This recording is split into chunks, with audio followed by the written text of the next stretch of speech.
امام عاشور الزمالك خسروا؟ لا طبعًا. اه إمام إمام من اللعيبة اللي أنا أشوفها في مصر بتعمل حاجة مش موجودة عند لعيبة كتير.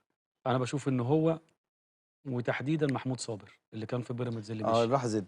الاتنين الوحيدين مم. اللي باشوفهم quality بتاع نُص ملعب نمرة 8 اللي بيروح ويزيد ويشوط، ودي مش موجودة كتير عند لعيبة في نُص الملعب.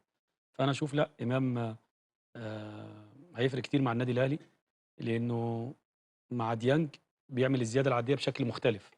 إنه بيروح وبيكمّل وبيشوط وعنده إمكانيات كبيرة، هي مشكلة إمام مش في إمكانياته، مم. مشكلة إمام في دماغه، فلو دماغ إمام مشيت مع الأسلوب بتاع النادي الأهلي وإدارة النادي الأهلي أعتقد إمام هيكون في حتّة تانية يعني. طيب قبل ما اخد ذا بيست، تتفقوا تختلفوا معايا؟ لأ هناك إجماع تام بين كل نجوم الزمالك السابقين إن إمام عاشور هو صفقة القرن بالنسبة للنادي الأهلي، وهينقل وسط ملعب النادي الأهلي حتة تانية لما يمتلكه من إمكانيات كبيرة ورهيبة في الملعب وتساعده. دي اللي بدأت تظهر في مباراة المصري، وده كمان اللي طلع ميدو قال لك جمهور الزمالك يبكي بالدموع مع كل لمسة لإمام عاشور بتيشيرت النادي الاهلي. وده كمان طارق مصطفى نجم الزمالك السابق ومدرب الزمالك السابق بيقول لك الزمالك